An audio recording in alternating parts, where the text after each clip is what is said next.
ұрпақтың алдында жүзіміз жарық болу үшін осы бізге керек 5 нәрсе. Бұл басымыздағы бағымыз, ол дініміз, дәстүріміз, тіліміз, тарихымыз, жеріміз. Осыған иншалла біргелікте берік болуымыз керек. Мен қоса кетейінші.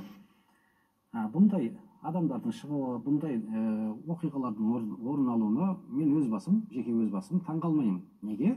Себебі ардақты пайғамбар саллаллаху алейхи вассаламның көзін көрген кезде де, пайғамбарымыз түрлі мұғжиза дейді, сол мұғжизаны көрсеткен кезде де сенбеген адамдар болды.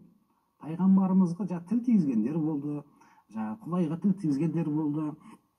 Сондықтан да пайғамбар саллаллаху алейхи вассалам сол заманда болған адамдар, ол біздің заманда да бола береді. Бізден кейін де болады. Әрине біз оларға қол қусырып деп көзіміз жұмып отыра бермейміз. Біз өзіміздің ағартушылығымызды, насихатымызды жасай береміз. Өйткені ондайлар шыға береді. Яғни ондайлар бірен-саран шыға береді. Бірақ біз Алладан олар үшін дұға тілейміз. Хидаятқа ерсе екен, Алла оларға иманды берсе екен деп біз тілейміз.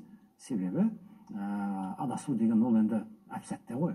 Сондықтан да тәңіршіл бола ма, атеист бола ма, басқа бола ма, бұның барлығы да түбінде көкірегінде, жүрегінде бір жаратушыға сезімі бар, сенімі бар. Жалпы исламға қарсы шығуы мүмкін, бірақ бәрібір де Құдайдың жаратылысына ол қарсы шыға алмайды.